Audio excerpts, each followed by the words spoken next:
I'm Mike DeLuca. Welcome to this in-depth and rare look at the craft of screenwriting. Today, we're lucky enough to be joined by Sheldon Turner, who most recently penned the remake of The Longest Yard and has about a half a dozen projects in development around town. Welcome, Sheldon. Thanks, Mike. Good to be here. Now, you actually graduated from NYU Law School. Shockingly. Can you believe it? I know. The standards are so low. It's an interesting background for a screenwriter. How did you make that transition? Well, I always wanted to be a lawyer. Like, I have a father who's a high school dropout, imposed on me to sort of get the education he never did, and I bought in hook, line, and sinker. I essentially wanted to be Atticus Finch. First day of law school disabused me of that fact, but I have a mom who'd kick my ass if I didn't finish. So I didn't quite know what I wanted to do. I had at that point some short stories, an op-ed piece published. I knew I liked writing. I didn't know I could necessarily make a living at it. The beginning of my third year, right before, I did a legal internship at a big pharmaceutical company where essentially there was nothing for me to do all day. I would sit in the corner. The lawyers didn't know who I was, what I was doing there, who's the weird kid in the corner.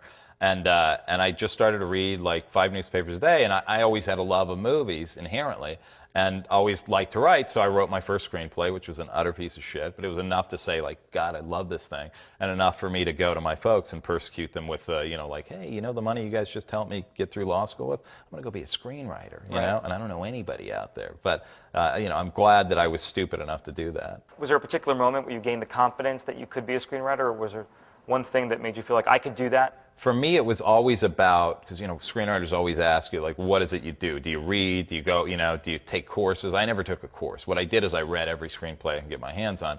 And it was ultimately emboldening and dispiriting. More so, and I tell people, go and find the crappy screenplays, because they are abundant, man. And that's what my inspiration was to a degree. So I would be out there struggling, and I wrote 12 screenplays before I gave one to anybody. Literally, I was writing like a script a month. Editing was not a huge priority at that point. And I just put them on the shelf. And then the 12th one, actually the 13th one, I finally felt like I hit it. I felt good enough about it to give it out to people, and that was, of course, the first thing I went out and sold. But I knew I had to get that training ground in. I didn't feel comfortable enough with it. I didn't think I hit my voice on it enough. So, again, it's working it out on the page and finding the answers through those sorts of things. But for me, there was one script in particular that I read during the time that sold to Sony, actually, for like $3 million, and it was an utter piece of shit. And I remember there were 2 pages in it, which, amazingly enough, this writer had managed to encapsulate every cliche in the human lexicon in 2 pages. I mean, it was fantastic. So I literally tore it up and put it in my little crappy studio apartment and put it on the wall as a source of inspiration. I mean, anger is a great energy, and I fully accept that that's part of what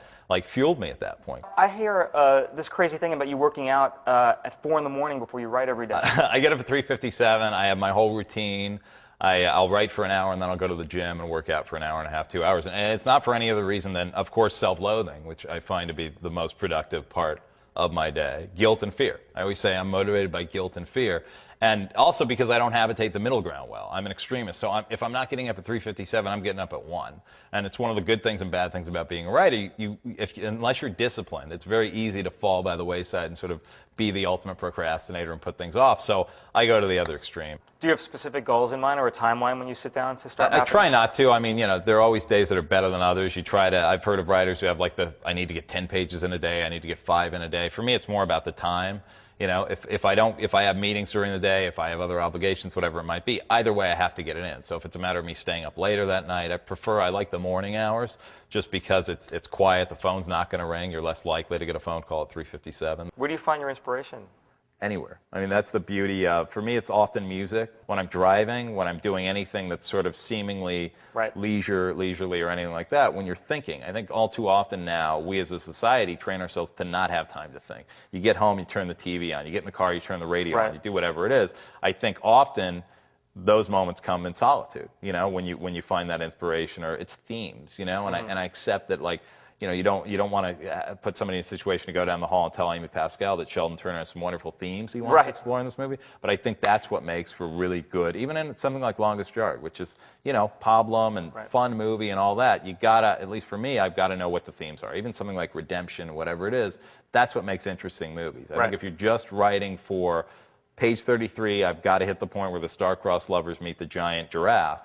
Then it's gonna feel like that. It's gonna read like that on the page, and it's gonna come across like that on the screen. Do you outline before you write? I do it regardless, but I think ultimately writers that write really good outlines write really, really bad scripts. You know, because you never know. Again, things happen on the page, man. You've got to be open to it instinctively. There are two kinds of writers. There are the mechanical writers who can chart all that stuff out, and it's similar to artists who go and, you know, they know exactly where they're going to do things. Right. And then there are instinctive writers who sort of like, yeah, I can give you the basis of it. And often I write. So before I even get to an outline, I've had projects where I've written the script or a good portion of it, and then they've asked for an outline. So I have to go back, and there are parts that I know work in a script that I know in static description on an outline are not going to play. So what I have to do at that point is leave it out or preclude it or put it in a different way where it sounds good. The same way I always say there's a difference between selling pitches and writing scripts. There are things that play in a room and sound really cool, but you know full well when you get on the page it's not going to play. And I think it's important to know the difference. It's something I'm still learning. When you are writing, do you have any rules about how much action or description you put into your script? You know, 2 lines. I try never to go longer than 2 lines of action because I think the eye just naturally drifts away. We all do it. Right. You know, you look at the script and there are breezy reads. Scott Rosenberg, to me, it pioneered how to do a breezy, quick read. He had the great structure, and that's really, to give a prop out to Scott Rosenberg, is like how I read his stuff, and I'm like, he really got it down. I read that Project Greenlight script, or I tried to, Stolen Summer, that thing, and it was like one long paragraph. I don't know, it was like stolen paragraph. I don't know where there was no, it was the hardest thing in the world to read. What do you do when you're stuck on a particular project? Do you ever get stuck and need to kind of like... It's one of the reasons I like having different projects at once. Not so much because I get stuck, but just because I always say like it's sort of like being the bicycle economy. It's easier when you're pedaling fast. As soon as you start to slow down, that's when the bike topples over. So I don't necessarily ever have those. My mantra is just keep writing. Whatever it is, write through it. If it's not good, then throw it out. If it's shit, then so be it, you know? But just keep writing. I think most of the solutions to those quandaries can come from just writing it out rather than sitting there and like research or whatever that thing is that so many people do. For me, it's just the answers are on the page, you know? Can anything prepare you for life as a screenwriter? For me, it's just reading everything. I mean, I still read 5 newspapers a day. I try to read a book a week. I read a script a day. All those things. There's not enough time in the day to sort of get those things. And at the end of the day, I believe it's like the 90-mile-per-hour fastball. You have it or you don't. You can hone those skills. But it's why I don't get invited to talk at those screenwriting conferences, because ultimately my first question is, what are you guys doing here? Because in a way, they're teaching everyone to do the same thing. And the one thing, I mean, you look at it from a perspective of a producer or an executive who's got to take home 10 scripts in a weekend or a night take home 3 scripts. You got to do something to differentiate yourself because you have a limited time. Everybody tells the great lie of like, oh, I read the whole script. Bullshit. Nobody does. They read 10, 20 pages. You have a finite amount of time to hook somebody. So you better do it. And if you're getting the same skills or being taught the same skills, proselytize the same skills as 300 other people in a room, then what's the point? I mean, find a way to differentiate yourself. I wish screenwriting now were just about writing. I do, but it's not. I mean, actually, I think it's probably 40% of it. I think a lot of it is, you've got to be a social animal now. You've got to go out there. You've got to be able to deal with things. You've got to be good in a room. I mean, ideally, you're good on a page and you're good in the room, but those are the things that are important. I mean, the sort of the fallacy, the ancient legend of sort of the antisocial writer, they're out there, and sometimes you make it work for you. I mean, Charlie Kaufman has certainly turned it into a cottage industry. But for the most part, I think you can't afford to do that. Is there one piece of wisdom that pertains to screenwriting that you just can't hear enough, that you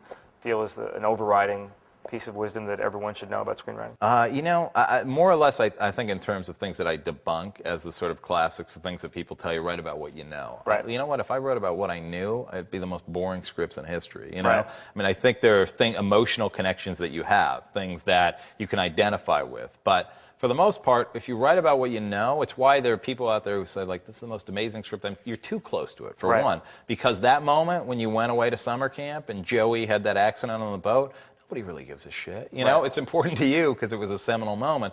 And it'll come across that way maybe on a script, but in a bigger sense, it doesn't resonate like that. So that's a fallacy, I always thought. To me, it's just keep writing and read everything you can get your hands on.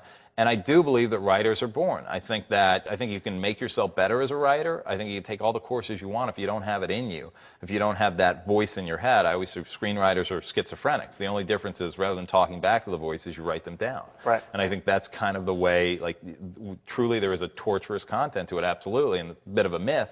But there's also a sense of there are stories in that you just have to tell. And at the end of the day, whether you're a director, a producer, or anything in the film industry, you have to love story.